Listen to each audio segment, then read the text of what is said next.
بسم اللہ الرحمن الرحیم۔ شروع کرتا ہوں اللہ کے نام سے جو بے انتہا مہربان نہایت رحم کرنے والے ہیں۔ طاسیم میم، تلک آیات الكتاب المبین، نتلو علیک من نبأ موسیٰ وفرعون بالحق لقوم یؤمنون۔ ان فرعون علا فی الارض وجعل اہلها شیعا یستضعف طائفة منهم يذبح أبناءهم ويستحيي نساءهم إنه كان من المفسدين ونريد أن نمن على الذين استضعفوا في الأرض ونجعلهم أئمة ونجعلهم الوارثين ونمكن لهم في الأرض ونري فرعون وهامان وجنودهما منهم ما كانوا يحذرون۔ طاسیم میم، یہ آیتیں ہیں روشن کتاب کی۔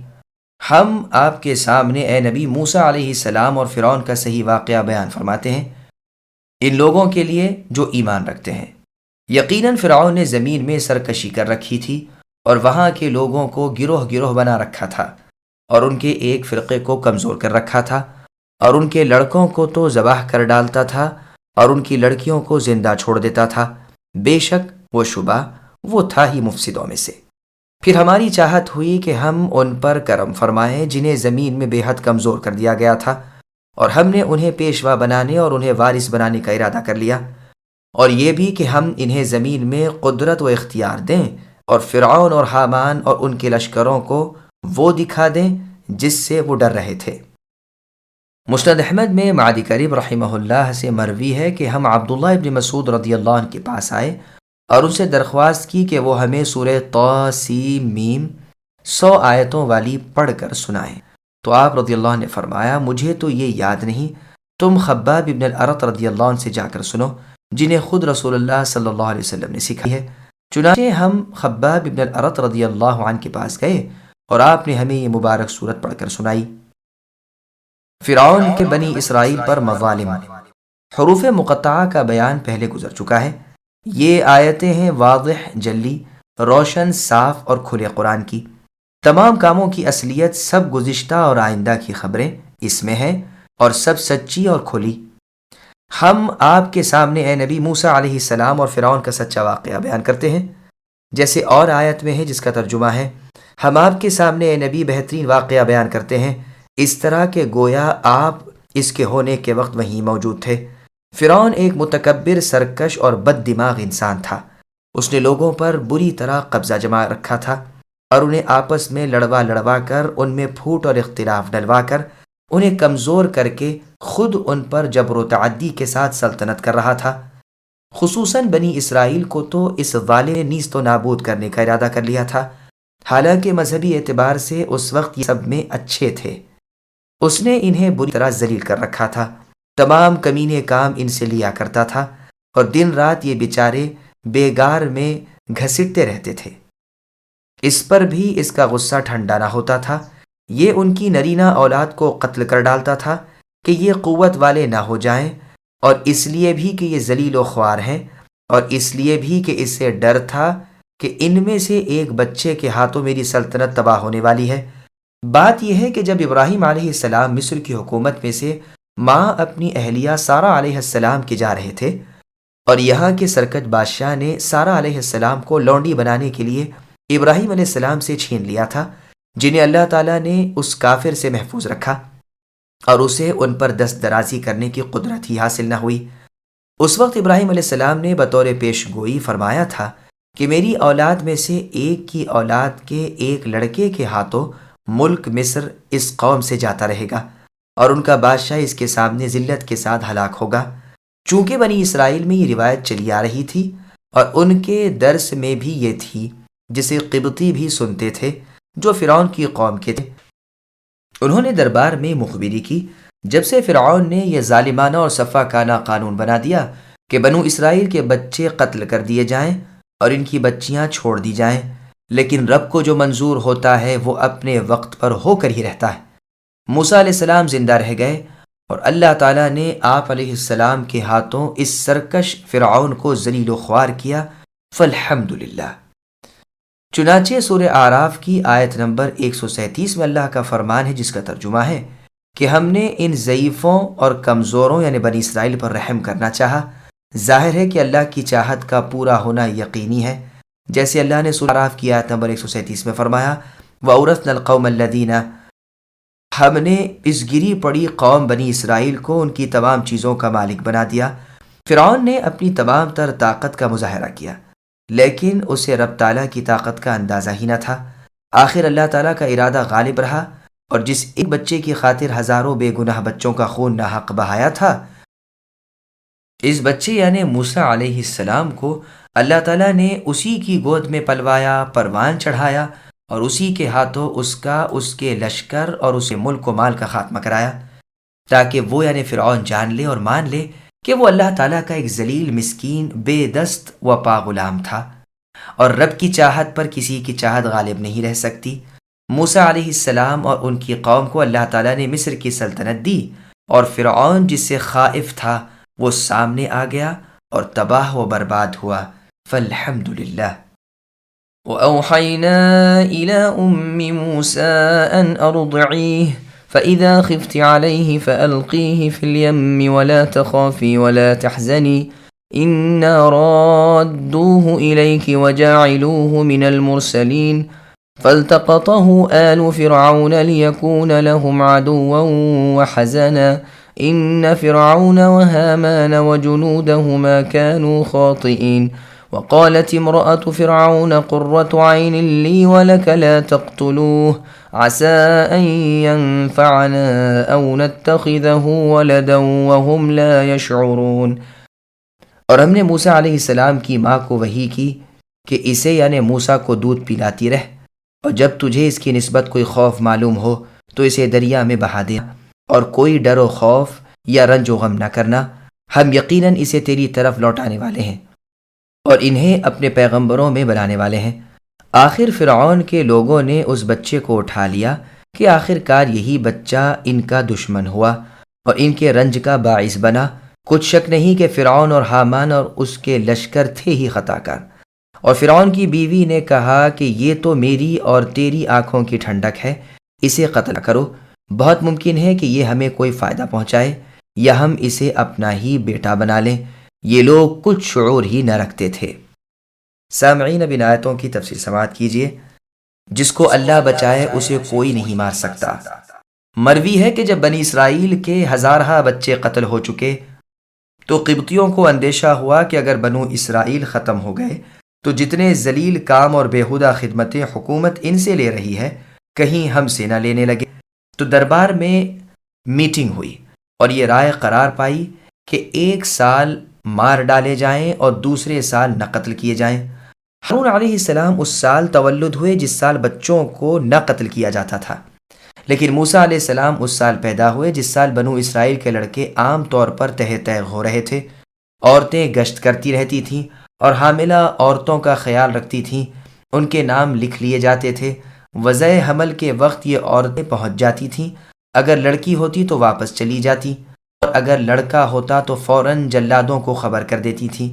یہ لوگ تیز چھرے لیے ہوئے اسی وقت آ جاتے تھے اور ماں باپ کے سامنے ان بچوں کو ٹکڑے ٹکڑے کر کے چلے جاتے تھے۔ موسیٰ علیہ السلام کی والدہ کو جب آپ کا حمل ٹھہرا تو حمل کی طرح وہ ظاہر نہ ہوا، اور جو عورتیں اس تحقیق پر مامور تھیں اور جتنی دائیاں آتی تھیں کسی کو حمل کا پتہ ہی نہ چلا، یہاں تک کہ موسیٰ علیہ السلام تولد بھی ہو گئے۔ موسیٰ علیہ السلام کی والدہ کو اب سخت دہشت ہونے لگی اور ہر وقت خوف زدہ رہنے لگی، اور اپنے اس بچے سے محبت بھی اتنی تھی کہ کسی ماں کو اپنے بچے سے اتنی محبت نہ ہوگی۔ ایک ماں پر ہی کیا موقوف ہے، اللہ تعالیٰ نے موسیٰ علیہ السلام کا چہرہ ایسا ہی بنایا تھا کہ جس کی نظر ان پر پڑ جاتی تھی اس کے دل میں ان کی محبت بیٹھ جاتی تھی، جیسے اللہ تعالیٰ نے سورہ طٰہٰ کی آیت نمبر 39 میں فرمایا، وَأَلْقَيْتُ عَلَيْكَ مَحَبَّةً مِّنِّي، کہ میں نے اے موسیٰ اپنے پاس کی محبت آپ پر ڈال دی تھی۔ پس جبکہ والدہ موسیٰ ہر وقت کبیدہ خاطر، خوف زدہ اور رنجیدہ رہنے لگی تو اللہ تعالیٰ نے ان کے دل میں خیال ڈالا کہ اسے دودھ پلاتی رہے اور خوف کے موقع پر انہیں دریائے نیل میں بہا دے، جس کے کنارے پر ہی آپ کا مکان تھا۔ چنانچہ یہی کیا کہ ایک پیٹی کی وضع کا صندوق بنا لیا، اس میں موسیٰ علیہ السلام کو رکھ دیا، دودھ پلا دیا کرتی اور اس میں سلا دیتی۔ جہاں کوئی ایسا ڈراؤنا موقع آیا، اس صندوق کو دریا میں بہا دیتی اور ایک ڈوری سے اسے باندھ رکھا تھا۔ خوف کے ٹل جانے کے بعد اسے کھینچ لیتی۔ ایک مرتبہ ایک ایسا شخص گھر میں آنے لگا جس سے آپ کی والدہ کو بہت دہشت لگی۔ دوڑ اٹھیں اور بچے کو صندوق میں لٹا کر دریا میں بہا دیا اور جلدی اور گھبراہٹ میں ڈوری باندھنی بھول گئیں۔ صندوق پانی کی موجوں کے ساتھ زور سے بہنے لگا اور بہتا بہتا فرعون کے محل کے پاس سے گزرا۔ لونڈیوں نے اسے اٹھا لیا اور فرعون کی بیوی کے پاس لے گئیں۔ راستے میں انہوں نے اسے ڈر کے مارے کھولا نہ تھا کہ ایسا نہ ہو کہ کوئی تہمت ان پر لگ جائے۔ جب فرعون کی بیوی کے پاس اسے کھولا گیا تو دیکھا کہ اس میں ایک نہایت خوبصورت نورانی چہرے والا صحیح سالم بچہ لیٹا ہوا ہے، جسے دیکھتے ہی ان کا دل مہر و محبت سے پر ہو گیا اور اس بچے کی پیاری شکل دل میں گہر کر گئی۔ اس میں بھی رب تعالیٰ کی مصلحت تھی کہ فرعون کی بیوی کو راہ راست دکھائے اور فرعون کے سامنے اس کا ڈر لائے اور اسے اس کے غرور کو ڈھائے۔ تو فرماتے ہیں کہ آل فرعون نے اس صندوقچے کو اٹھا لیا اور انجام کار وہ ان کی دشمنی اور ان کے رنج و ملال کا باعث ہوا۔ محمد بن اسحاق رحمہ اللہ وغیرہ فرماتے ہیں لیکونا کا لام لام عاقبت ہے، لام تعلیل نہیں، اس لیے کہ ان کا ارادہ یہ نہ تھا۔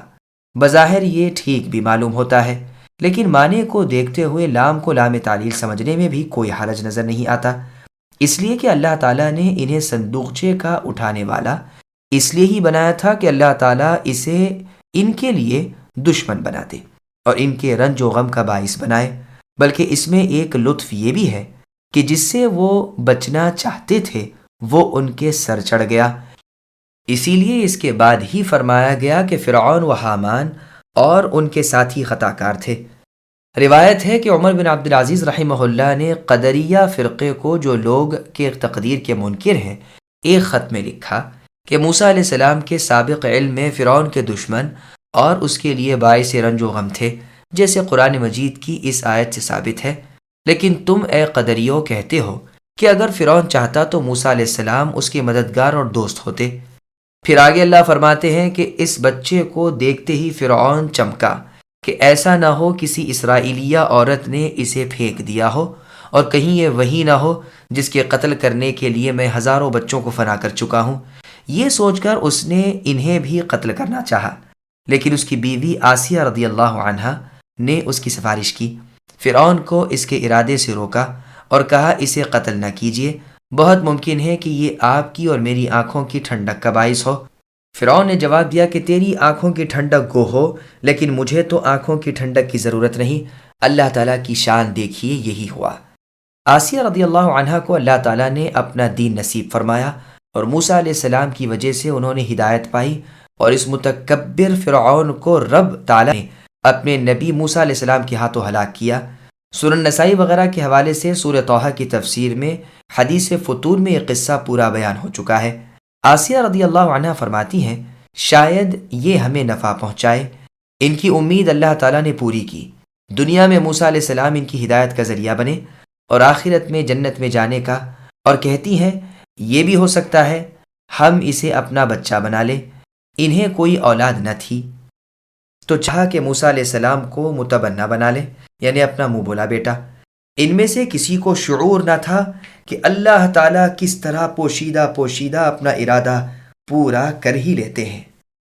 وَأَصْبَحَ فُؤَادُ أُمِّ مُوسَى فَارِغًا إِن كَادَتْ لَتُبْدِي بِهِ لَوْلَا أَن رَّبَّطْنَا عَلَى قَلْبِهَا لِتَكُونَ مِنَ الْمُؤْمِنِينَ وَقَالَتْ لِأُخْتِهِ قُصِّيهِ فَبَصُرَتْ بِهِ عَن جُنُوبٍ وَهُمْ لَا يَشْعُرُونَ وَحَرَّمْنَا عَلَيْهِ الْمَرَاضِعَ مِن قَبْلُ فَقَالَتْ هَلْ أَدُلُّكُمْ عَلَىٰ أَهْلِ بَيْتٍ يَكْفُلُونَهُ لَكُمْ وَهُمْ لَهُ نَاصِحُونَ فَرَدَدْنَاهُ إِلَىٰ أُمِّهِ كَيْ تَقَرَّ عَيْنُهَا وَلَا تَحْزَنَ وَلِتَعْلَمَ أَنَّ وَعْدَ اللَّهِ حَقٌّ وَلَٰكِنَّ أَكْثَرَهُمْ لَا يَعْلَمُونَ۔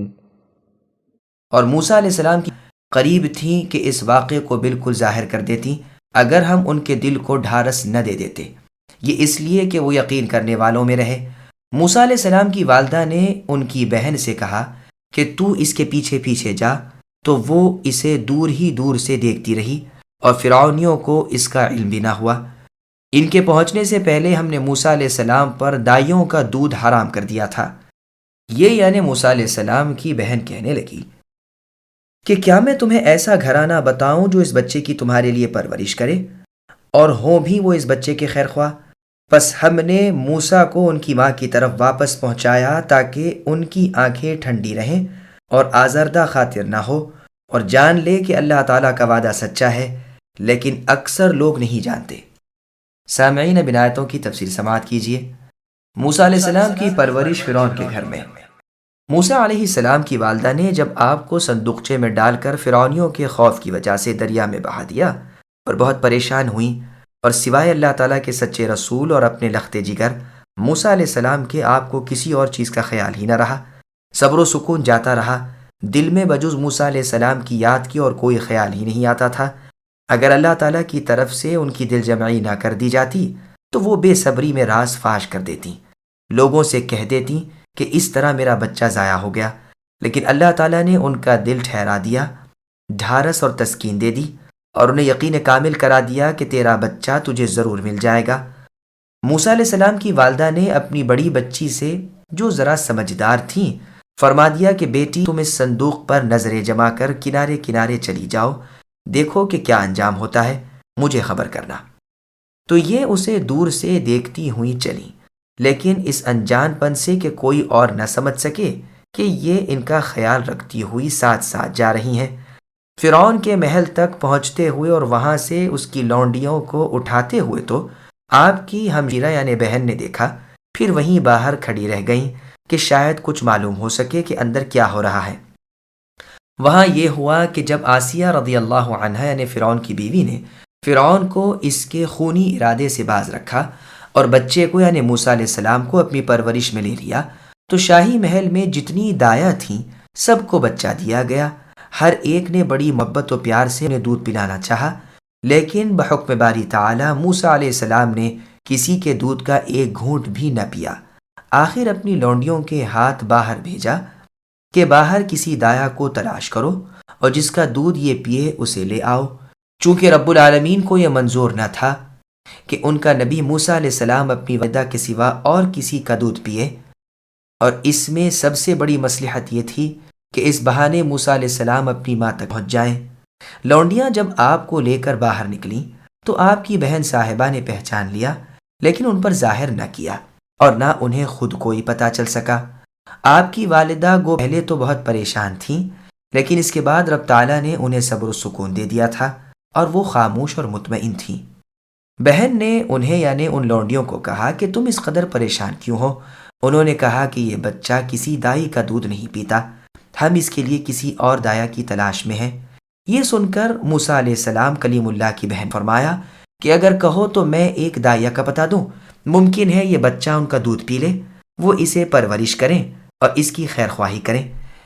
یہ سن کر ان لونڈیوں کو کچھ شک گزرا کہ یہ لڑکی اس لڑکے کی اصلیت سے اور اس کے ماں باپ سے واقف ہے۔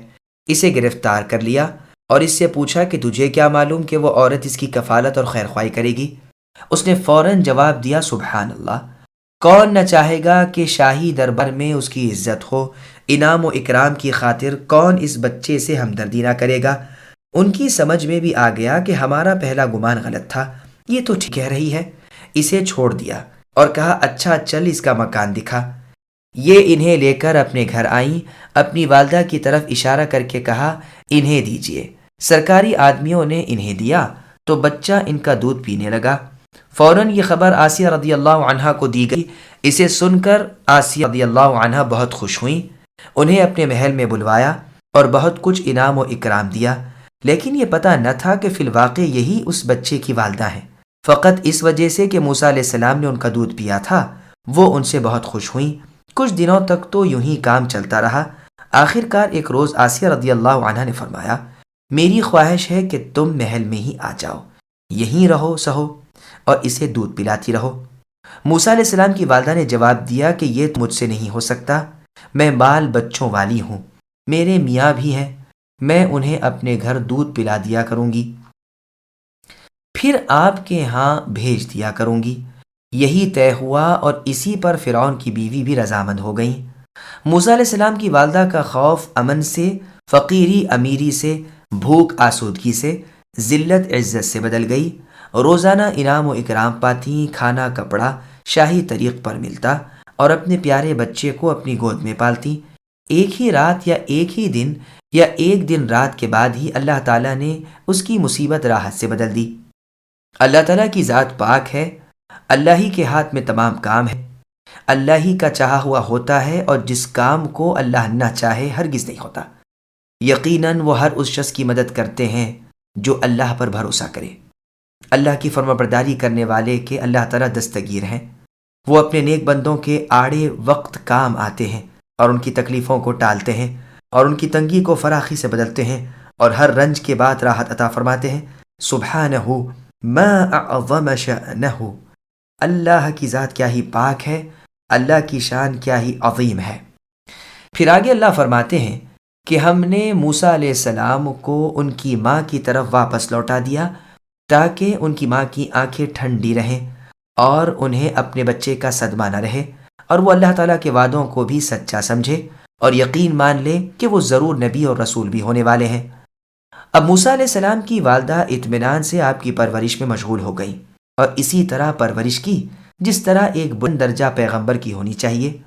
ہاں، رب کی حکمتیں بے علموں کی نگاہ سے اوجھل رہتی ہیں، وہ رب تعالیٰ کے حکموں کی غایت کو اور فرما برداری کے نیک انجام کو سوچتے نہیں، ظاہری نفع نقصان کے پابند رہتے ہیں اور دنیا پر ریجھے ہوئے ہوتے ہیں۔ انہیں یہ نہیں جچتا کہ ممکن ہے جسے وہ برا سمجھ رہے ہیں اچھا ہو، اور بہت ممکن ہے کہ جسے وہ اچھا سمجھ رہے ہوں وہ برا ہو۔ ایک کام برا جانتے ہوں مگر کیا خبر کہ اس میں اللہ تعالیٰ نے کیا فوائد پوشیدہ کر رکھے ہیں۔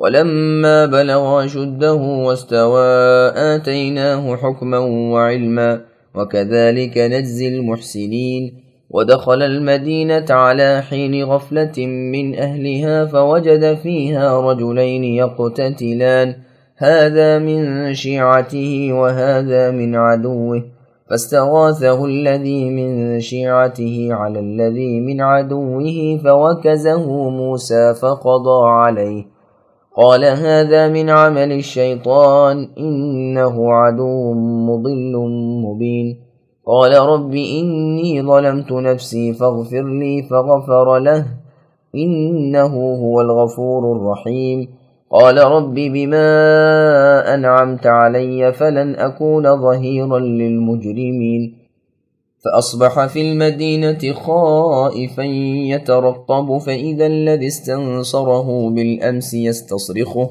قال له موسى إنك لغوي مبين فلما أن أراد أن يبطش بالذي هو عدو لهما قال يا موسى أتريد أن تقتلني كما قتلت نفسا بالأمس إن تريد إلا أن تكون جبارا في الأرض وما تريد أن تكون من المصلحين۔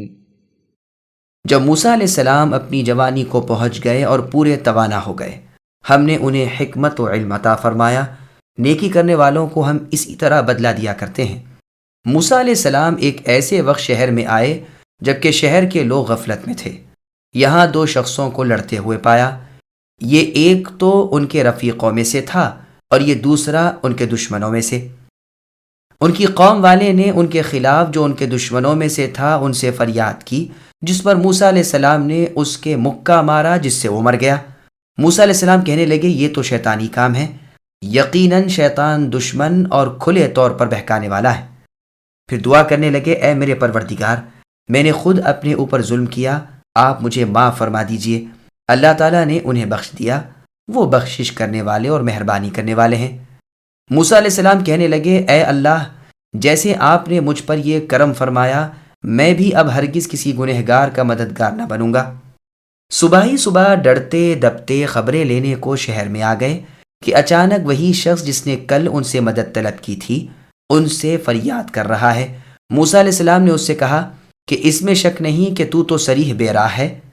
پھر جب اپنے اور اس کے دشمن کو پکڑنا چاہا تو وہ فریادی کہنے لگا کہ اے موسیٰ، کیا جس طرح آپ نے کل ایک شخص کو قتل کیا ہے مجھے بھی مار ڈالنا چاہتے ہیں؟ تو آپ ملک میں ظالم و سرکش ہونا ہی چاہتے ہیں، اور آپ کا یہ ارادہ ہی نہیں کہ ملاپ کرنے والوں میں سے ہوویں۔ سامعین، اب ان آیتوں کی تفصیل سماعت کیجیے۔ موسیٰ علیہ السلام کے ہاتھوں قبطی کا قتل۔ موسیٰ علیہ السلام کے لڑکپن کا ذکر کر کے اب ان کی جوانی کا واقعہ بیان ہو رہا ہے کہ اللہ تعالیٰ نے انہیں حکمت و علم عطا فرمایا، یعنی نبوت دی۔ نیک کار ایسے ہی بدلا پاتے ہیں۔ پھر اس واقعے کا ذکر رہا ہے جو موسیٰ علیہ السلام کے مصر چھوڑنے کا باعث بنا، اور جس کے بعد اللہ تعالیٰ کی رحمت نے ان کا رخ کیا۔ یہ مصر چھوڑ کر مدین کی طرف چل دیے۔ آپ ایک مرتبہ شہر میں آتے ہیں، یا تو مغرب کے بعد یا ظہر کے وقت، کہ لوگ کھانے پینے میں یا سونے میں مشغول ہیں۔ راستے زیادہ چل نہیں رہے تو دیکھتے ہیں کہ دو شخص لڑ جھگڑ رہے ہیں، ایک اسرائیلی ہے، دوسرا قبطی ہے۔ اسرائیلی نے موسیٰ علیہ السلام سے قبطی کی شکایت کی اور اس کا زور و ظلم بیان کیا، جس پر موسیٰ علیہ السلام کو غصہ آ گیا اور ایک گھونسا کھینچ مارا، جس سے وہ قبطی اسی وقت مر گیا۔ موسیٰ علیہ السلام گھبرا گئے اور کہنے لگے یہ تو شیطانی کام ہے، اور شیطان دشمن اور گمراہ ہے، اور اس کا دوسروں کو گمراہ کرنے والا ہونا بھی ظاہر ہے۔ پھر اللہ تعالیٰ سے معافی طلب کرنے لگے اور استغفار کرنے لگے۔ اللہ تعالیٰ نے بھی بخش دیا، وہ بخشنے والے مہربان ہیں ہی۔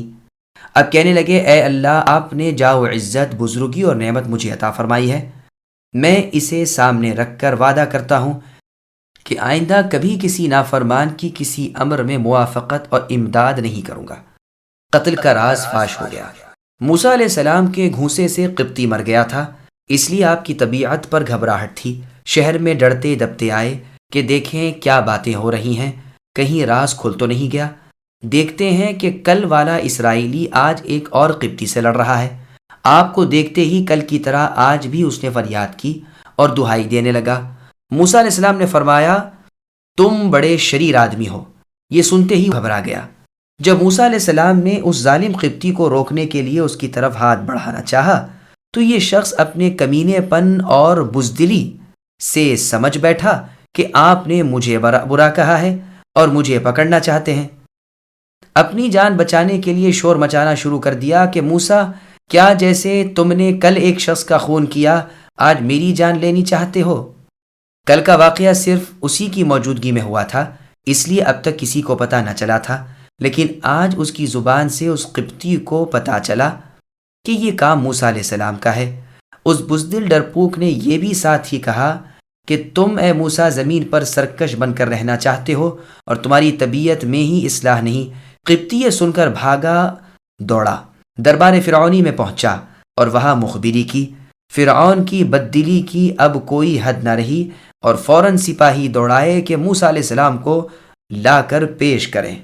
وجاء رجل من أقصى المدينة يسعى قال يا موسى إن الملأ يأتمرون بك ليقتلوك فاخرج إني لك من الناصحين فخرج منها خائفا يترقب قال رب نجني من القوم الظالمين ولما توجه تلقاء مدين قال عسى ربي أن يهديني سواء السبيل ولما ورد ماء مدين وجد عليه أمة من الناس يسقون ووجد من دونهم امرأتين تذودان قال ما خطبكما قالتا لا نسقي حتى يصدر الرعاء وأبونا شيخ كبير فسقى لهما ثم تولى إلى الظل فقال رب إني لما أنزلت إلي من خير فقير۔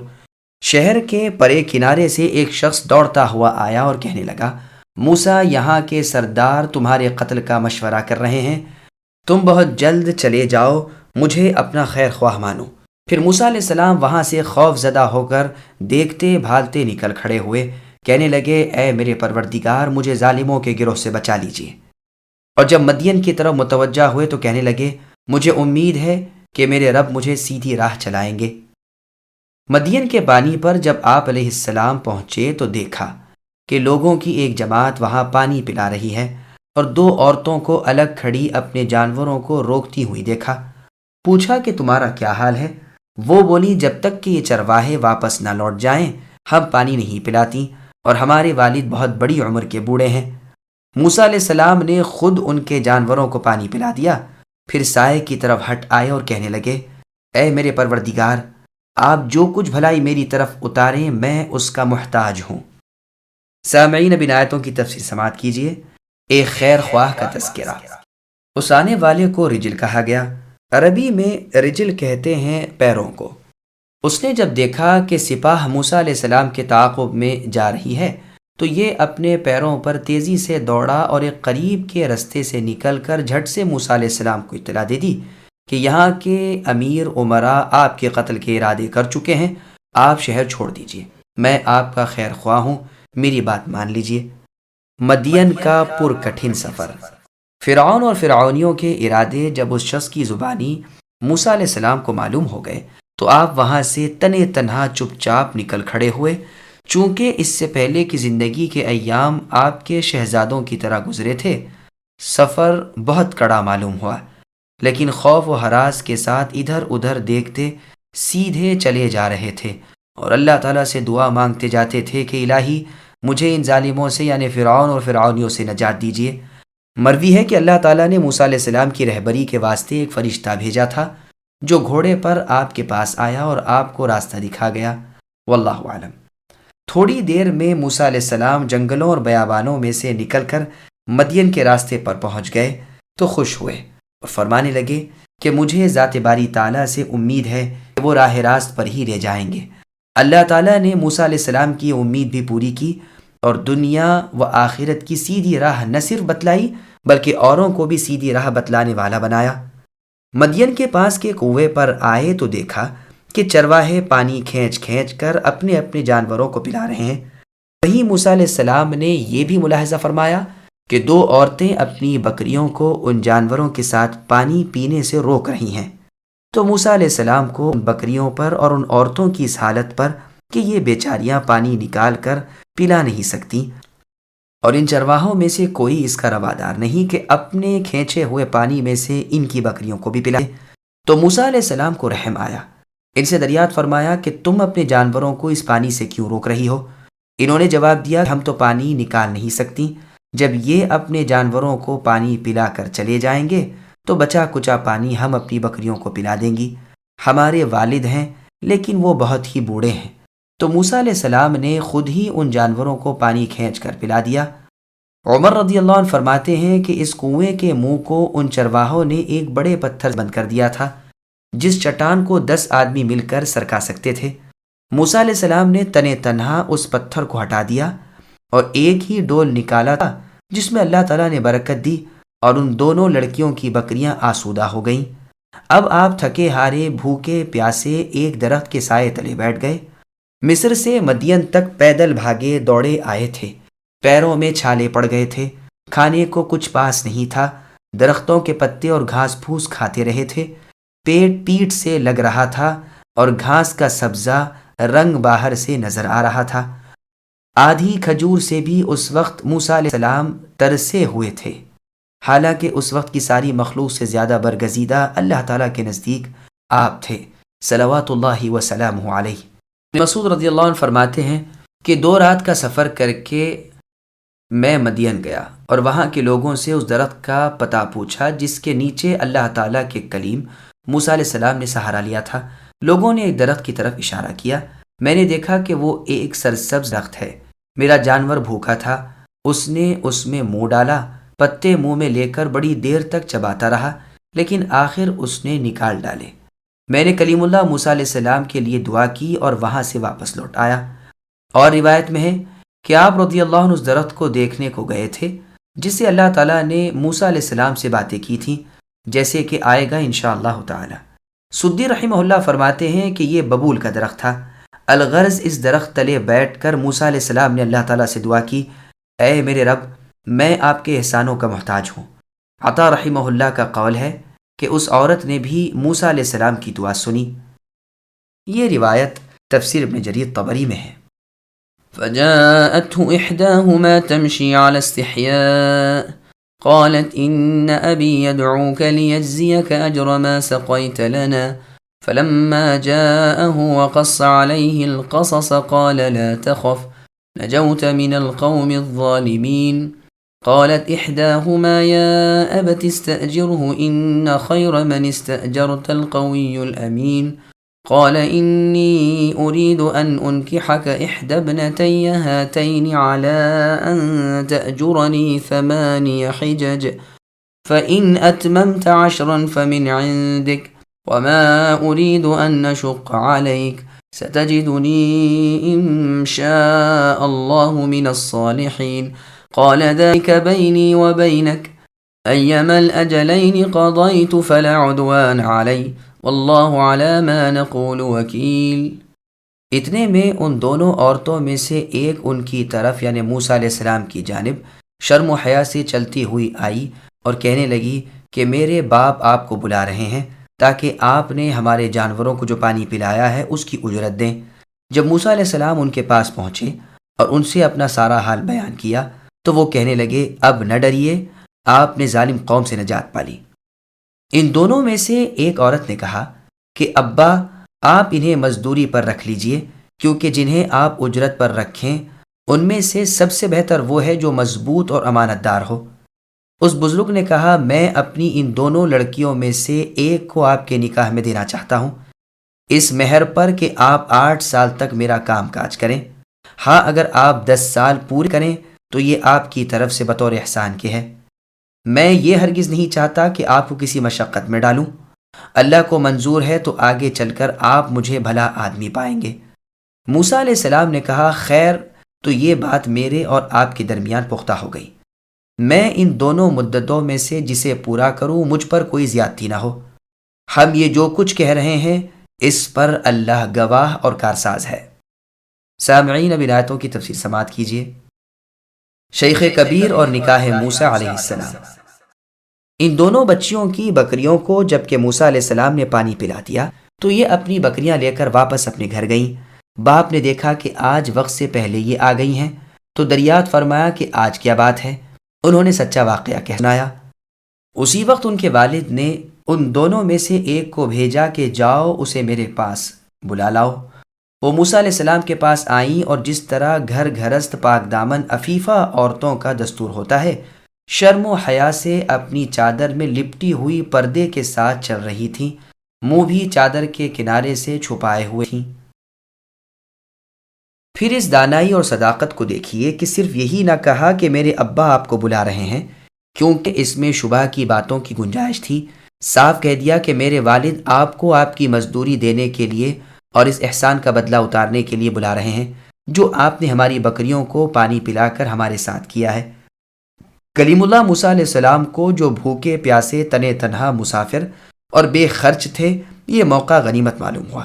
یہاں آئے، انہیں ایک بزرگ سمجھ کر ان کے سوال پر اپنا سارا واقعہ بلا کم و کاست کہہ سنایا۔ انہوں نے دلجوئی کی اور فرمایا اب کیا خوف ہے، ان ظالموں کے ہاتھ سے آپ چھوٹ آئے، یہاں ان کی حکومت نہیں۔ بعض مفسرین کہتے ہیں یہ بزرگ شعیب علیہ السلام تھے جو مدین والوں کی طرف اللہ تعالیٰ کے پیغمبر بن کر آئے ہوئے تھے، یہی مشہور قول ہے۔ امام حسن بصری رحمہ اللہ اور بہت سے علماء یہی فرماتے ہیں۔ بعض کہتے ہیں کہ یہ شعیب علیہ السلام کے بھتیجے تھے، کوئی کہتا ہے قوم شعیب کے ایک مؤمن مرد تھے۔ بعض کا قول ہے کہ شعیب علیہ السلام کا زمانہ تو موسیٰ علیہ السلام کے زمانے سے بہت پہلے کا ہے۔ ان کا قول قرآن میں اپنی قوم سے یہ مروی ہے جس کا ذکر اللہ نے سورہ ہود کی آیت نمبر 98 میں فرمایا وَمَا قَوْمُ لُوطٍ مِّنْكُمْ بِبَعِيدٍ، لوط علیہ السلام کی قوم تم میں سے کچھ دور نہیں۔ اور یہ بھی قرآن سے ثابت ہے کہ لوطیوں کی ہلاکت ابراہیم خلیل اللہ علیہ السلام کے زمانے میں ہوئی تھی، اور یہ بھی ظاہر ہے کہ ابراہیم علیہ السلام اور موسیٰ علیہ السلام کے درمیان کا زمانہ بہت لمبا زمانہ ہے، تقریباً 400 سال کا، جیسے اکثر مورخین کا قول ہے۔ ہاں بعض لوگوں نے اس مشکل کا یہ جواب دیا ہے کہ شعیب علیہ السلام کی بڑی لمبی عمر ہوئی تھی، ان کا مقصد غالباً اس اعتراض سے بچنا ہے، واللہ اعلم۔ ایک اور بات بھی خیال میں رہے کہ اگر یہ بزرگ شعیب علیہ السلام ہی ہوتے تو چاہیے تھا کہ قرآن میں اس موقع پر ان کا نام صاف لے دیا جاتا۔ ہاں البتہ بعض حدیثوں میں آیا ہے کہ یہ شعیب علیہ السلام تھے، لیکن ان حدیثوں کی سندیں صحیح نہیں، جیسے کہ ہم ان قریب وارد کریں گے انشاءاللہ تعالی۔ بنی اسرائیل کی کتابوں میں ان کا نام یسرون بتلایا گیا ہے، واللہ اعلم۔ ابن مسعود رضی اللہ عنہ کے صاحبزادے فرماتے ہیں کہ یسرون شعیب علیہ السلام کے بھتیجے تھے۔ ابن عباس رضی اللہ عنہما سے مروی ہے کہ یہ یثربی تھے۔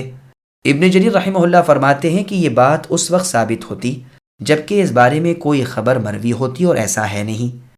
ان کی دونوں صاحبزادیوں میں سے ایک نے باپ کو توجہ دلائی۔ یہ توجہ دلانے والی وہی صاحبزادی تھیں جو موسیٰ علیہ السلام کو بلانے کے لیے گئی تھیں۔ کہا کہ انہیں آپ ہماری بکریوں کی چرائی پر رکھ لیجئے، کیونکہ وہی کام کرنے والا اچھا ہوتا ہے جو قوی ہو اور امانت دار ہو۔ باپ نے پوچھا، بیٹی تم نے کیسے جان لیا کہ ان میں یہ دونوں وصف ہیں؟ بچی نے جواب دیا کہ 10 قوی آدمی مل کر جس پتھر کو اس کنویں سے ہٹا سکتے تھے، انہوں نے تنہا اسے ہٹا دیا۔ اس سے ان کی قوت کا اندازہ بآسانی ہو سکتا ہے۔ ان کی امانت داری کا علم مجھے اس طرح ہوا کہ جب میں انہیں لے کر آپ کے پاس آنے لگی تو اس لیے کہ راستے سے ناواقف تھے میں آگے ہو لی۔ انہوں نے کہا کہ نہیں، تم میرے پیچھے رہو، اور جہاں راستہ بدلنا ہو تو اس طرف کنکر پھینک دینا، میں سمجھ لوں گا کہ مجھے اس راستہ چلنا چاہیے۔ یہ روایت تفسیر ابن جریر طبری کی ہے۔ ابن مسعود رضی اللہ عنہ فرماتے ہیں 3 شخصوں کی سی زیر کی معاملہ فہمی، دانائی اور دوربینی کسی اور میں نہیں پائی گئی۔ ابو بکر رضی اللہ عنہ کی دانائی، جبکہ انہوں نے اپنے بعد خلافت کے لیے عمر رضی اللہ عنہ کو منتخب کیا۔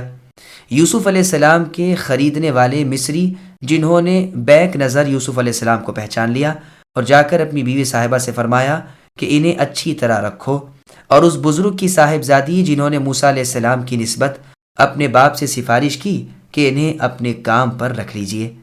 یہ روایت مستدرک حاکم کی ہے۔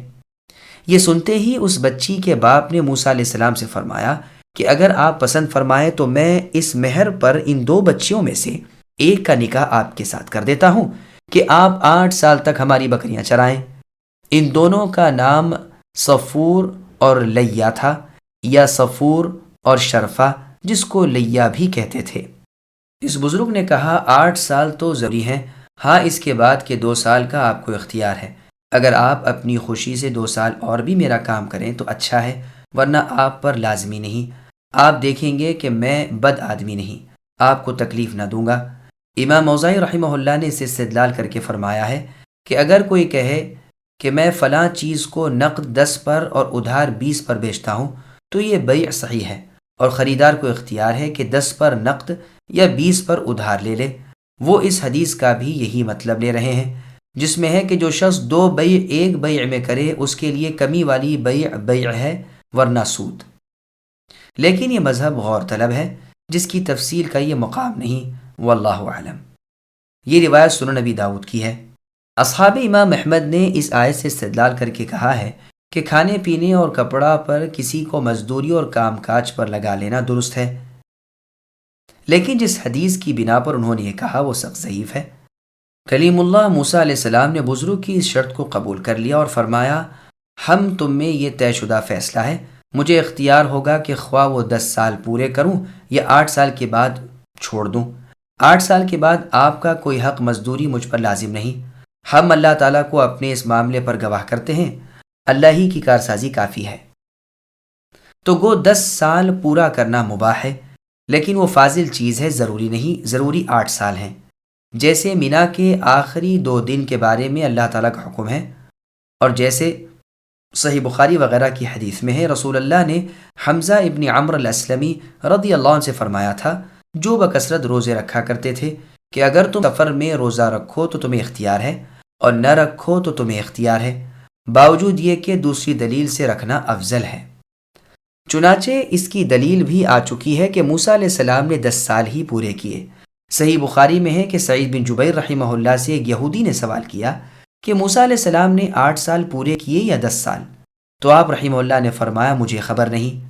پھر عرب کے بہت بڑے عالم ابن عباس رضی اللہ عنہما کے پاس گئے اور ان سے یہی سوال کیا، تو آپ رضی اللہ عنہما نے فرمایا، ان دونوں میں جو زیادہ اور پاک مدت تھی وہی آپ علیہ السلام نے پوری کی، یعنی 10 سال۔ اللہ تعالیٰ کے پیغمبر جو کہتے ہیں پورا کرتے ہیں۔ حدیث فتون میں ہے کہ سائل نصرانی تھا، لیکن بخاری میں جو ہے وہی اولا ہے، واللہ اعلم۔ ابن جریر میں ہے کہ رسول اللہ صلی اللہ علیہ وسلم نے جبریل علیہ السلام سے سوال کیا کہ موسیٰ علیہ السلام نے کون سی مدت پوری تھی، تو جواب ملا کہ ان دونوں میں سے جو کامل اور مکمل مدت تھی۔ یہ روایت مستدرک حاکم کی ہے۔ پھر آگے اللہ نے فرمایا کہ جب موسیٰ علیہ السلام شعیب علیہ السلام سے رخصت لے کر جانے لگے تو اپنی بیوی سے فرمایا کہ اپنے والد سے کچھ بکریاں لے لو جن سے ہمارا گزارا ہو جائے۔ آپ نے اپنے والد سے سوال کیا، جس پر انہوں نے وعدہ کیا کہ اس سال جتنی چت کپڑی بکریاں ہوں گی سب تمہاری ہیں۔ موسیٰ علیہ السلام نے بکریوں کے پیٹ پر اپنی لکڑی پھیری تو ہر ایک کے 2 3 بچے ہوئے اور سب کے سب چت کپڑے، جن کی نسل اب تک تلاش کرنے سے مل سکتی ہے۔ دوسری روایت میں ہے کہ شعیب علیہ السلام کی سب بکریاں کالے رنگ کی خوبصورت تھیں۔ جتنے بچے ان کے اس سال ہوئے سب کے سب بے عیب تھے اور بڑے بڑے بھرے ہوئے تھنوں والے اور زیادہ دودھ دینے والے۔ ان تمام روایتوں کا مدار عبداللہ بن لہیعہ پر ہے جو حافظے کے اچھے نہیں، اور ڈر ہے کہ یہ روایتیں مرفوع نہ ہوں۔ چنانچہ اور سند سے یہ انس بن مالک رضی اللہ عنہ سے موقوفاً مروی ہے، اور اس میں یہ بھی ہے کہ سب بکریوں کے بچے اس سال ابلق ہوئے سوائے ایک بکری کے، جن سب کو موسیٰ علیہ السلام لے گئے۔ فلما قضى موسى الأجل وسار بأهله آنس من جانب الطور نارا قال لأهلهم كثوا إني آنست نارا لعلي آتيكم منها بخبر أو جذوة من النار لعلكم تصطلون فلما أتاها نودي من شاطئ الوادي الأيمن في البقعة المباركة من الشجرة أن يا موسى إني أنا الله رب العالمين وأن ألق عصاك فلما رآها تهتز كأنها جان ولا مدبرا ولم يعقب يا موسى أقبل ولا تخف إنك من الآمنين أسلك يدك في جيبك تخرج بيضاء من غير سوء واضمم إليك جناحك من الرهب فذلك برهانان من ربك إلى فرعون وملئه إنهم كانوا قوما فاسقين۔ جب موسیٰ علیہ السلام نے مدت پوری کر لی اور اپنے گھر والوں کو لے کر چلے تو کوہ طور کی طرف آگ دیکھی۔ اپنی بیوی سے کہنے لگے، ٹھہرو، میں نے آگ دیکھی ہے، بہت ممکن ہے کہ میں وہاں سے کوئی خبر لاؤں یا آگ کا کوئی انگارہ لاؤں تاکہ تم سینک لو۔ جب وہاں پہنچے تو اس بابرکت زمین کے میدان کے دائیں کنارے کے درخت میں سے آواز دیے گئے کہ اے موسیٰ، یقیناً میں ہی اللہ تعالیٰ ہوں، سارے جہانوں کا پروردگار۔ اور یہ بھی آواز آئی کہ اپنی لکڑی ڈال دیجئے۔ پھر جب اسے دیکھا، یعنی اپنی لکڑی کو، کہ وہ سانپ کی طرح پھن پھنا رہی ہے تو پیٹ پھیر کر واپس ہو گئے اور مڑ کر رخ بھی نہ کیا۔ ہم نے کہا، اے موسیٰ، آگے آؤ، ڈرو مت، یقیناً آپ ہر طرح امن والے ہیں۔ اپنے ہاتھ کو اپنے گریبان میں ڈالیے، وہ بغیر کسی قسم کے روگ کے چمکتا ہوا نکلے گا، بالکل سفید، اور خوف سے بچنے کے لیے اپنے بازو اپنی طرف ملا لیجئے۔ بس یہ دونوں معجزے آپ کے لیے رب کی طرف سے ہیں، فرعون اور اس کی جماعت کی طرف، یقیناً وہ سب کے سب بے حکم اور نافرمان لوگ ہیں۔ سامعین، اب آیتوں کی تفصیل سماعت کیجیے۔ موسیٰ علیہ السلام کا اپنی اہلیہ کے ساتھ سفر اور انعام نبوت۔ پہلے یہ بیان گزر چکا ہے کہ موسیٰ علیہ السلام نے 10 سال پورے کیے تھے۔ قرآن کے اس لفظ الاجل سے بھی اسی طرف اشارہ ہے، واللہ اعلم۔ بلکہ مجاہد رحمہ اللہ کا تو قول ہے کہ 10 سال یہ اور 10 سال اور بھی گزارے۔ اس قول میں صرف یہی تنہا ہے، واللہ اعلم۔ اب موسیٰ علیہ السلام کو خیال اور شوق پیدا ہوا کہ چپ چاپ وطن میں جاؤں اور اپنے گھر والوں سے مل آؤں۔ چنانچہ موسیٰ علیہ السلام اپنی بیوی کو اور اپنی بکریوں کو لے کر وہاں سے چلے۔ رات کو بارش ہونے لگی اور سرد ہوائیں چلنے لگیں اور سخت اندھیرا ہو گیا۔ موسیٰ علیہ السلام ہر چند چراغ جلاتے تھے مگر روشنی نہیں ہوتی تھی۔ سخت متعجب اور حیران تھے۔ اتنے میں دیکھتے ہیں کہ کچھ دور آگ روشن ہے، تو اپنی اہلیہ سے فرمایا کہ تم یہاں ٹھہرو، وہاں کچھ روشنی دکھائی دیتی ہے، میں وہاں جاتا ہوں، اگر کوئی وہاں ہوا اس سے راستہ ہی دریافت کر لوں گا، اس لیے کہ ہم راہ بھولے ہوئے ہیں، یا میں وہاں سے کچھ آگ لے آؤں گا جس سے تم تاپ لو اور جاڑے کا علاج ہو جائے۔ جب موسیٰ علیہ السلام وہاں پہنچے تو اس وادی کے دائیں جانب کے مغربی پہاڑ سے آواز سنائی دی، جیسے قرآن میں سورہ قصص کی آیت نمبر 44 میں ہے، وَمَا كُنْتَ بِجَانِبِ الْغَرْبِ۔ اس سے معلوم ہوتا ہے کہ موسیٰ علیہ السلام آگ کی طرف چلے تھے، اور مغربی پہاڑ موسیٰ علیہ السلام کی دائیں طرف تھا، اور ایک سرسبز ہرے بھرے درخت میں آگ نظر آ رہی تھی جو پہاڑ کے دامن میں میدان کے متصل تھی۔ یہ وہاں جا کر اس حالت کو دیکھ کر ہکے بکے رہ گئے کہ ہرے اور سبز درخت میں سے آگ کے شعلے نکلتے دکھائی دیتے ہیں، لیکن آگ کسی چیز میں جلتی ہوئی دکھائی نہیں دیتی۔ اسی وقت اللہ تعالیٰ کی طرف سے آواز آئی۔ عبداللہ رضی اللہ عنہ فرماتے ہیں، میں نے اس درخت کو جس میں سے موسیٰ علیہ السلام کو آواز آئی تھی دیکھا ہے، وہ سرسبز و شاداب ہرا بھرا درخت ہے جو چمک رہا ہے۔ بعض کہتے ہیں کہ یہ علیق کا درخت تھا، بعض کہتے ہیں عوسج کا درخت تھا، اور آپ علیہ السلام کی لکڑی بھی اسی درخت کی تھی۔ کلیم اللہ موسیٰ علیہ السلام نے سنا کہ آواز آ رہی ہے کہ اے موسیٰ، میں ہوں رب العالمین جو اس وقت تم سے کلام کر رہا ہوں، میں جو چاہوں کر سکتا ہوں، میرے سوا کوئی لائق عبادت نہیں، نہ میرے سوا کوئی رب ہے، میں اس سے پاک ہوں کہ کوئی مجھ جیسے ہو، مخلوق میں سے کوئی بھی میرا شریک نہیں، میں یکتا بے مثل اور تنہا اکیلا ہوں، میرا کوئی شریک نہیں، میری ذات، میرے صفات، میرے افعال، میرے اقوال میں میرا کوئی شریک ساجی ساتھی نہیں، میں ہر طرح پاک اور نقصان سے دور ہوں۔ اسی ندا میں فرمان ہوا کہ اے موسیٰ، اپنی لکڑی زمین پر گرا دیجئے اور میری قدرت اپنی آنکھوں سے دیکھ لیجئے۔ اور آیت میں ہے کہ پہلے دریافت فرمایا گیا کہ اے موسیٰ، تمہارے دائیں ہاتھ میں کیا ہے؟ موسیٰ علیہ السلام نے جواب دیا کہ یہ میری لکڑی ہے جس پر میں ٹیک لگاتا ہوں اور جس سے اپنی بکریوں کے لیے پتے جھاڑ لیتا ہوں، اور دوسرے بھی میرے بہت سے کام اس سے نکلتے ہیں۔ اب مطلع فرما کر لکڑی کو لکڑی کا احساس دلا کر زمین پر انہی کے ہاتھوں پھینکوائیں۔ وہ زمین پر گرتے ہی ایک پھن پھناتا ہوا اژدہا بن کر ادھر ادھر فراٹے بھرنے لگی۔ یہ اس بات کی دلیل تھی کہ بولنے والے واقعی اللہ تعالیٰ ہی ہیں جو قادر مطلق ہیں، وہ جس چیز کو جو سورہ طٰہٰ کی تفسیر میں اس کا مکمل بیان بھی گزر چکا ہے۔ اس خوفناک سانپ کو جو باوجود بہت بڑا اور بہت موٹا ہونے کے تیر کی طرح ادھر ادھر جا آ رہا تھا، منہ کھولتا تھا تو معلوم ہوتا تھا کہ ابھی نگل جائے گا، جہاں سے گزرتا تھا پتھر ٹوٹ ٹوٹ جاتے تھے۔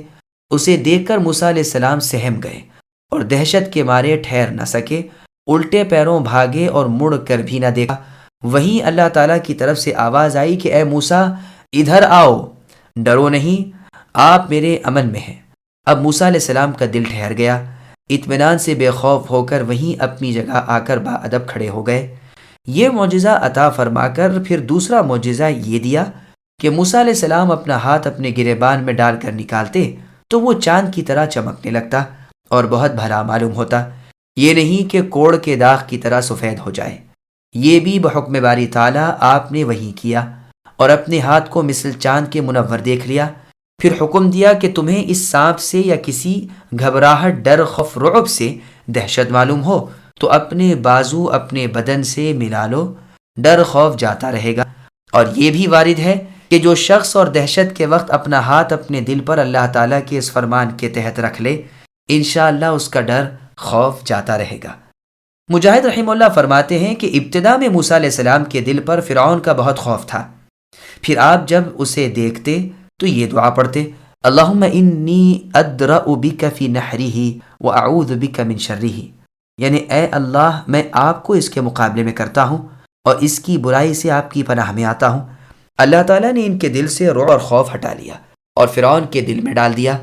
پھر تو اس کا یہ حال ہو گیا تھا کہ موسیٰ علیہ السلام کو دیکھتے ہی اس کا یعنی فرعون کا پیشاب خطا ہو جاتا تھا۔ یہ دونوں معجزے یعنی عصائے موسیٰ اور ید بیضاء دے کر اللہ تعالیٰ نے فرمایا کہ اے موسیٰ، اب فرعون اور فرعونیوں کے پاس رسالت لے کر جاؤ اور بطور دلیل یہ معجزے پیش کرو اور ان فاسقوں کو اللہ تعالیٰ کی راہ دکھاؤ۔ قال رب إني قتلت منهم نفسا فأخاف أن يقتلون وأخي هارون هو أفصح مني لسانا فأرسله معي يرد أن يصدقني إني أخاف أن يكذبون قال سنشد عضدك بأخيك ونجعل لكما سلطانا فلا يصلون إليكما بآياتنا أنتما ومن اتبعكما الغالبون۔ موسیٰ علیہ السلام نے کہا، اے میرے پروردگار، میں نے ان کا ایک آدمی قتل کر دیا تھا، اب مجھے دہشت ہے کہ وہ مجھے بھی قتل کر ڈالیں، اور میرا بھائی ہارون مجھ سے بہت زیادہ فصیح زبان والا ہے، آپ اسے بھی میرا مددگار بنا کر میرے ساتھ بھیجیے کہ وہ مجھے سچا مانے، مجھے تو خوف ہے کہ وہ سب مجھے جھٹلا دیں گے۔ اللہ تعالیٰ نے فرمایا کہ ہم آپ کے بھائی کے ساتھ آپ کا بازو مضبوط کر دیں گے اور تم دونوں کو غلبہ دیں گے، فرعونی تم تک پہنچ ہی نہ سکیں گے بسبب ہماری نشانیوں کے، تم دونوں اور تمہارے تابعداری کرنے والے ہی غالب رہیں گے۔ سامعین، اب ان آیتوں کی تفصیل سماعت کیجیے۔ موسیٰ علیہ السلام کی بعثت اور اپنے بھائی ہارون علیہ السلام کے لیے مقام نبوت کی دعا۔ یہ گزر چکا ہے کہ موسیٰ علیہ السلام فرعون سے خوف کھا کر اس کے شہر سے بھاگ نکلے تھے۔ جب اللہ تعالیٰ نے وہیں اسی کے پاس نبی بن کر جانے کو فرمایا تو موسیٰ علیہ السلام کو وہ سب یاد آ گیا اور عرض کرنے لگے کہ اے اللہ، ان کے ایک آدمی کی جان میرے ہاتھ سے نکل گئی تھی، تو ایسا نہ ہو کہ وہ بدلے کا نام رکھ کر میرے قتل کے در پہ ہو جائیں۔ موسیٰ علیہ السلام نے بچپن کے زمانے میں جبکہ آپ کے سامنے بطور تجربے کے ایک آنکھ کا انگارہ اور ایک کھجور یا ایک موتی رکھا تھا، تو موسیٰ علیہ السلام نے انگارہ پکڑ لیا تھا اور منہ میں ڈال لیا تھا۔ اس واسطے آپ کی زبان میں کچھ کسر رہ گئی تھی، اور اسی لیے موسیٰ علیہ السلام نے اپنی زبان کی بابت اللہ تعالیٰ سے دعا مانگی تھی کہ میری زبان کی گرہ کھول دیجئے تاکہ لوگ میری بات سمجھ سکیں، اور میرے بھائی ہارون علیہ السلام کو میرا وزیر بنا دیجئے، اس سے میرا بازو مضبوط کیجئے اور اسے میرے کام میں شریک کر دیجئے کہ نبوت اور رسالت کا فریضہ ادا ہو اور آپ کے بندوں کو آپ کی کبریائی کی دعوت دے سکیں۔ یہاں بھی موسیٰ علیہ السلام کی یہی دعا منقول ہے کہ موسیٰ علیہ السلام نے فرمایا، میرے بھائی ہارون کو میرے ساتھ ہی اپنا رسول بنائیے کہ وہ میرا معین وزیر ہو جائے، وہ میری باتوں کو باور کرائے تاکہ میرا بازو مضبوط رہے، دل بڑا ہوا رہے۔ اور یہ بھی بات ہے کہ دو آوازیں بنسبت ایک آواز کے زیادہ مضبوط اور با اثر ہوتی ہیں۔ میں اکیلا رہا تو ڈر ہے کہ کہیں بھی لوگوں کو سمجھا دیا کریں گے۔ اللہ تعالیٰ ارحم الراحمین نے جواب دیا کہ آپ کا سوال ہے موسیٰ منظور ہے، ہم آپ کے بھائی سے آپ کو سہارا دیں گے اور انہیں بھی آپ کے ساتھ نبی بنا دیں گے، جیسے سورہ طٰہٰ کی آیت نمبر 36 میں فرمایا، قد اوتیت سؤلک یا موسیٰ، کہ اے موسیٰ آپ کا سوال پورا کر دیا گیا۔ اور آیت میں جس کا ترجمہ ہے کہ ہم نے اپنی رحمت سے انہیں اور ان کے بھائی ہارون کو نبی بنا دیا۔ اسی لیے بعض سلف کا فرمان ہے کہ کسی بھائی نے اپنے بھائی پر وہ احسان نہیں کیا جو موسیٰ علیہ السلام نے ہارون علیہ السلام پر کیا، اللہ تعالیٰ سے دعا کر کے انہیں نبی بنوا دیا۔ یہ موسیٰ علیہ السلام کی بڑی بزرگی کی، واقعی آپ اللہ تعالیٰ کے نزدیک بڑے ہی مرتبے والے تھے۔ پھر فرماتے ہیں کہ ہم تم دونوں کو زبردست دلیلیں اور کامل حجتیں دیں گے، فرعونی تمہیں کوئی ایذا نہیں دے سکتے، کیونکہ تم میرے پیغام میرے بندوں کے نام پہنچانے والے ہو۔ ایسوں کو میں آپ دشمنوں سے سنبھال لیتا ہوں، ان کا مددگار اور مؤید میں خود بن جاتا ہوں، انجام کار تم اور تمہارے ماننے والے ہی غالب آئیں گے۔ جیسے فرمان ہے اللہ تعالیٰ لکھ چکے ہیں کہ میں اور میرے رسول ہی غالب آئیں گے، اللہ تعالیٰ قوت والے عزت والے ہیں۔ اور سورہ مؤمن کی آیت نمبر 51 میں فرمایا، اِنَّا لَنَنصُرُ رُسُلَنَا الآیہ، کہ بے شک ہم اپنے رسولوں کی اور ایمان والوں کی دنیا کی زندگی میں بھی مدد کرتے ہیں۔ ابن جریر رحمہ اللہ کے نزدیک آیت کے معنی یہ ہیں کہ ہمارے دیے ہوئے غلبے کی وجہ سے فرعونی تمہیں اے موسیٰ تکلیف نہ پہنچا سکیں گے، اور ہماری دی ہوئی آیتوں کی وجہ سے غلبہ صرف تمہیں ہی حاصل ہوگا۔ لیکن پہلے جو مطلب بیان ہوا اس سے بھی یہ ثابت ہے، تو اس کی کوئی حاجت ہی نہیں، واللہ اعلم۔ فلما جاءهم موسى بآياتنا بينات قالوا ما هذا إلا سحر مفترى وما سمعنا بهذا في آبائنا الأولين وقال موسى ربي أعلم بمن جاء بالهدى من عنده ومن تكون له عاقبة الدار إنه لا يفلح الظالمون وقال فرعون يا أيها الملأ ما علمت لكم من إله غيري فأوقد لي يا هامان على الطين فاجعل لي صرحا لعلي أطلع إلى إله موسى وإني لأظنه من الكاذبين واستكبر هو وجنوده في الأرض بغير الحق وظنوا أنهم إلينا لا يرجعون فأخذناه وجنوده فنبذناهم في اليم فانظر كيف كان عاقبة الظالمين وجعلناهم أئمة يدعون إلى النار ويوم القيامة لا ينصرون وأتبعناهم في هذه الدنيا لعنة ويوم القيامة هم من المقبوحين۔ اور جب فرعونیوں کے پاس موسیٰ علیہ السلام ہمارے دیے ہوئے کھلے معجزے لے کر پہنچے تو وہ کہنے لگے یہ تو صرف گھڑا گھڑایا جادو ہے، ہم نے اپنے اگلے باپ دادوں کے زمانے میں کبھی یہ نہیں سنا۔ موسیٰ علیہ السلام کہنے لگے میرے رب تعالیٰ خوب جانتے ہیں جو ان کے پاس کی ہدایت لے کر آتا ہے اور جس کے لیے آخرت کا اچھا انجام ہوتا ہے، یقیناً بے انصافوں کا بھلا نہ ہوگا۔ فرعون کہنے لگا اے درباریو، میں تو اپنے سوا کسی کو تمہارا معبود نہیں جانتا۔ سن اے حامان، تو میرے لیے مٹی کو آگ سے پکوا، پھر میرے لیے ایک محل تعمیر کر تو میں موسیٰ علیہ السلام کے معبود کو جھانک لوں، اسے میں تو جھوٹوں میں سے ہی گمان کر رہا ہوں۔ اس نے اور اس کے لشکروں نے ناواجبی طریقے پر ملک میں تکبر کیا اور یہ سمجھ لیا کہ وہ ہماری جانب لوٹائے ہی نہ جائیں گے۔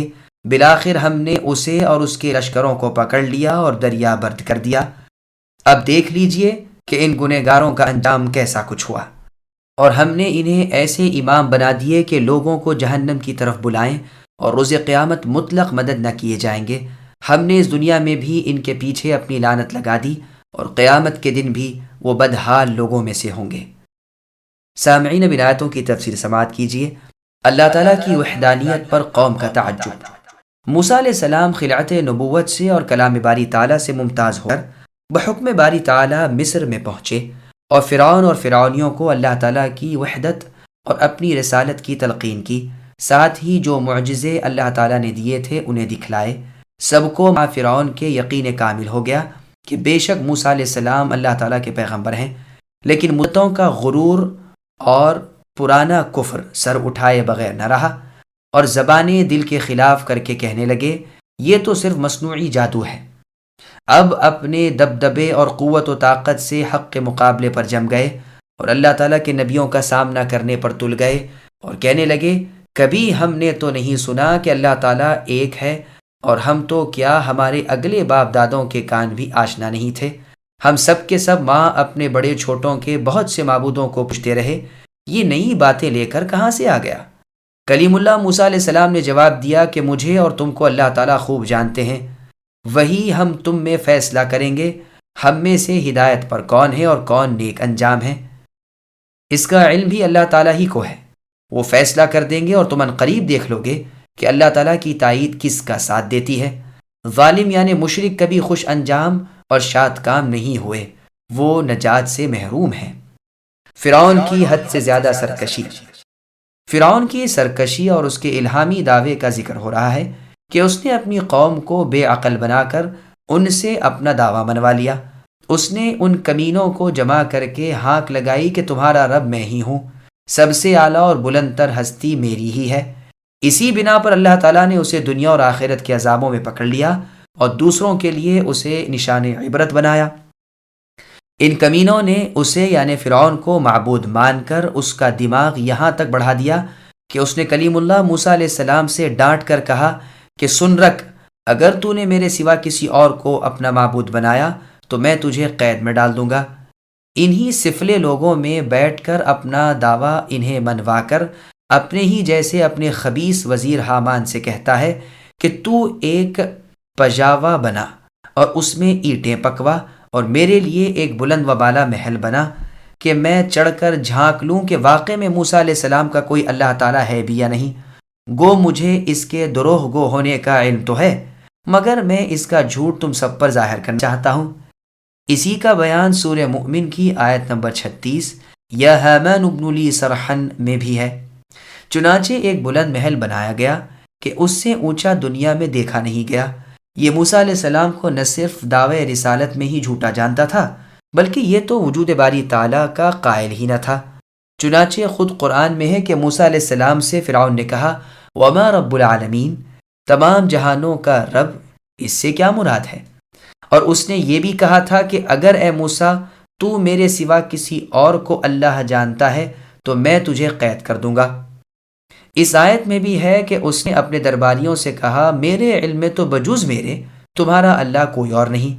جب اس کی اور اس کی قوم کی طغیانی اور سرکشی حد سے گزر گئی، اللہ کے ملک میں ان کے فساد کی کوئی انتہا نہ رہی، ان کے عقیدے کھوٹے پیسے جیسے ہو گئے، قیامت کے حساب کے بالکل منکر بن بیٹھے، تو بالآخر اللہ تعالیٰ کا عذاب ان پر برس پڑے، اور رب نے انہیں تاک لیا اور بیچ تک کھو دیا، سب کو اپنے عذاب میں پکڑ لیا، اور ایک ہی دن، ایک ہی وقت، ایک ہی ساتھ دریا برد کر دیا۔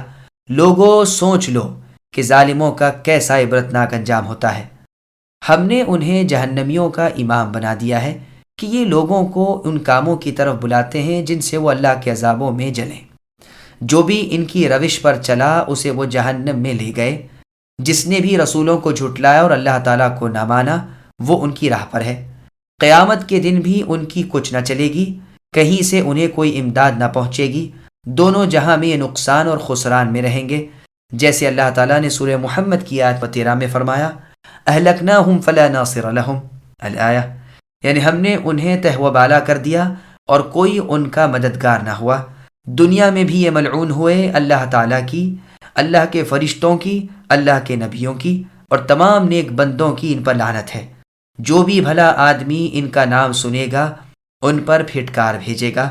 دنیا میں بھی یہ ملعون ہوئے اور آخرت میں بھی قباحت والے ہوں گے، جیسے اللہ تعالیٰ کا سورہ ہود کی آیت نمبر 99 میں فرمان ہے وَأُتْبِعُوا فِي هَذِهِ لَعْنَةً وَيَوْمَ الْقِيَامَةِ، یہاں بھی پھٹکار، وہاں آخرت میں بھی لعنت زدہ ہو کر اٹھیں گے۔